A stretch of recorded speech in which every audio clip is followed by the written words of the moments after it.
explained it away with a caustic tweet and an indignant interview. I replied that there was a pattern here and a term for a person who did this kind of thing. A bullshit artist. I was not using that label casually, and in case you have sensitive ears, I'm going to use it a few more times.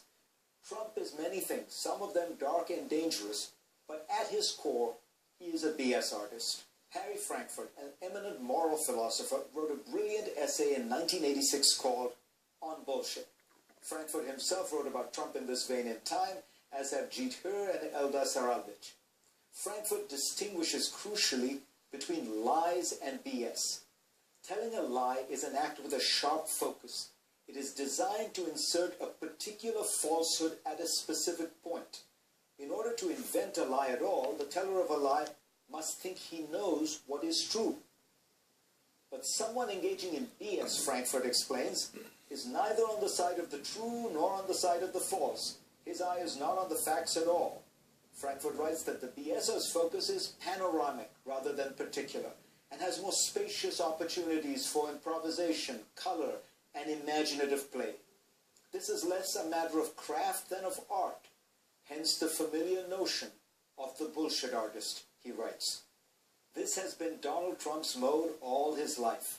He boasts and boasts and boasts about his business, his buildings, his books, his wives. Much of it is a concoction of hyperbole and falsehood. And when he's found out, he's like that guy we have all met making wild claims at the bar, who when confronted with the truth quickly responds, I knew that. Take for instance the most extraordinary example, his non-relationship with Vladimir Putin. In May 2014, addressing the National Press Club, here's what Trump said. I was in Russia, I was in Moscow recently, and I spoke indirectly and directly with President Putin, who could not have been nicer. In November 2015, at a Fox debate, he said this of Putin. And I got to know him very well because we were both on 60 Minutes. Did Trump really believe that you can say something like that on live TV and no one would check? Did he think that no one would notice that the 60 Minutes show consisted of two separate pre-recorded interviews with Putin in Moscow and Trump in New York? By that logic, I have gotten to know Franklin Roosevelt very well because I've run some clips of him on my television show. In fact, it was just BS. Or look at the issue that fueled his political rise, birtherism. Trump claimed in 2011 that he had sent investigators to Hawaii and that, quote, they cannot believe what they're finding. For weeks, Trump continued to imply that there were huge findings to be released soon. He hinted to George Stephanopoulos, we're going to see what happens. That was 5 years ago, in April 2011. Nothing happened. In fact, it appears highly unlikely that Trump ever even sent any investigators to Hawaii in the first place. In 2011, Salon asked Trump's spokesman, Michael Cohen, for any details about the investigators.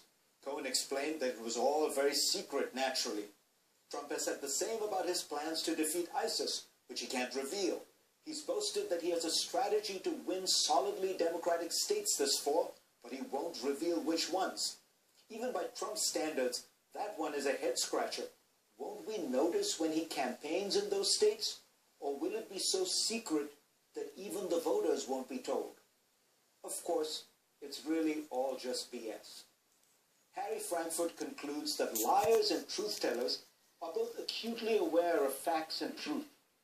The BS artist, however, has lost all connection with reality.